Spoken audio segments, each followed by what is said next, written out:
الادوات اللي بنستخدمها في تجميع البطاريات بيكون عبارة عن شاكوش ومسامير ومتر وكماشة ودباسة يدوي ومقص ودبالة وحبال، وبنستخدم معانا دبل وكعان وطبب ومواسير ونبل وقفصين امهات وانتاج وعلافات وصناديق ولاده وحملين ومشمع. بنبدا تجميع البطاريات بنرفع القفص ونثبته على الحمل بالشكل ده، وبناخد القفص برضه وبنرفعه وبنثبته على الحمل التاني، وبعدين بنبدا ناخد قفص الانتاج ونبدا نثبته على الحوامل زي ما حضراتكم شايفين.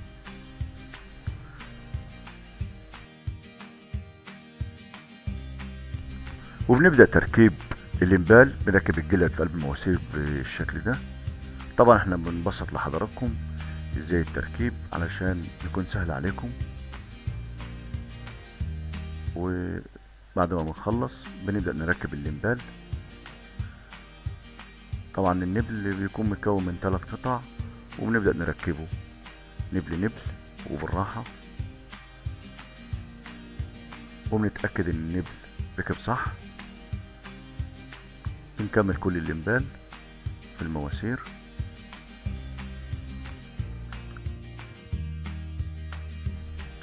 بنبدأ نثبت المواسير في الإقفاص، وطبعا بنركبها بشكل مستقيم بحيث ان الأرنب يقدر ان هو يشرب منها بسهولة.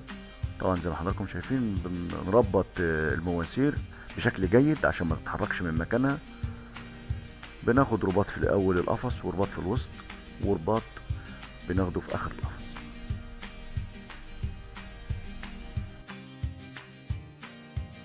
وهننتقل للمرحلة اللي بعد كده وهو تركيب الخشب. زي ما حضراتكم شايفين بناخد الخشب الجانبي، بيكون القطعة 30 سنتي.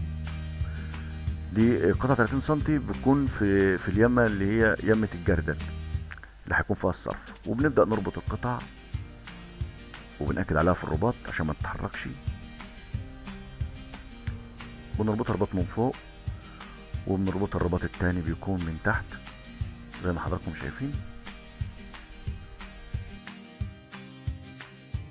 وبنروح للقطعة التانية اللي بيكون في الأعلى، بيكون مقاسها 40 سنتي، وبناخدها في جانب الحامل وبنبدأ نربطها من فوق وبنربطها من تحت وبنأكد عليها الرباط عشان ما تتحركش زي القطعة الأولانية.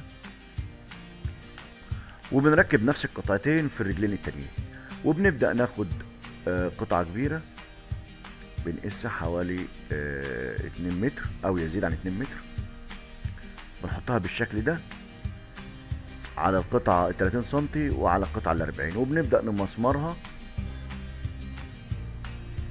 بالشكل ده. طبعا بنمسمرها على الرجل دي وبنمسمر على الرجل التانية، بنثبتها كويس. بكون البطارية بقت بالشكل ده، وبنبدأ نفرد المشمع. بنستخدم الدباسة اليدوي، بندبسه بالشكل ده وبنشده بالشكل ده من اليمة التانية.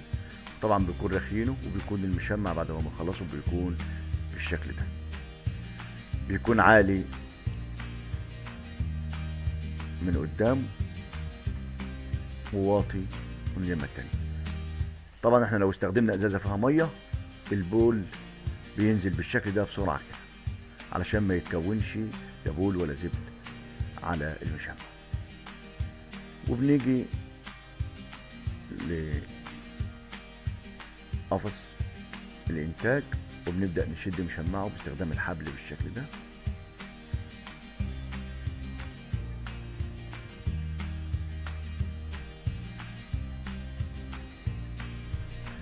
بنستخدم الدبالة وعلى الدبل بنبدأ نثني المشمع وندبله واحدة واحدة.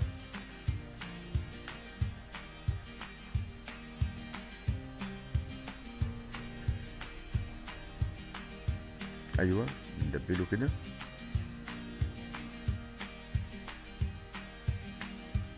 فبيكون سهل التثبيت، وبنثبته بالشكل ده.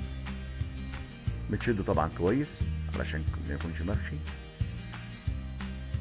ولو مسكنا ازازه فيها ميه وحطيناها على المشمع، ده اللي بيحصل بالظبط.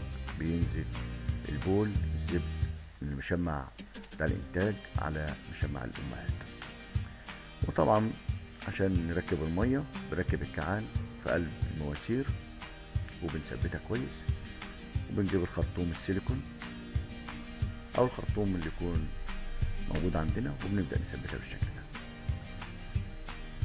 وبنجيب جردل علشان خاطر ان احنا نقدر ان احنا نخرمه ونركب فيه الجلده.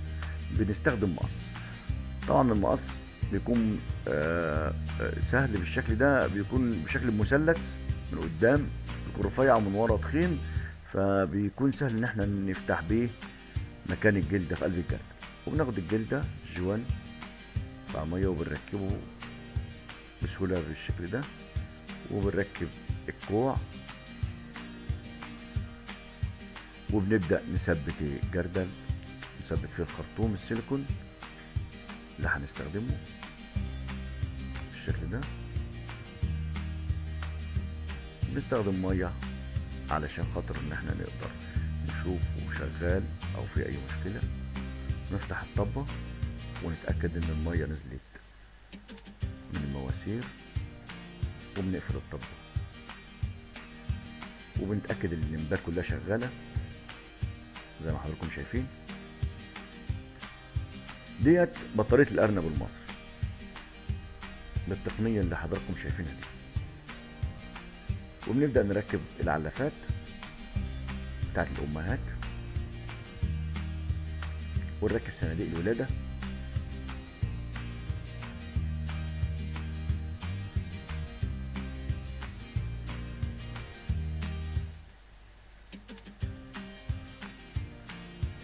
دي صناديق الولادة بأرضياتها البلاستيك،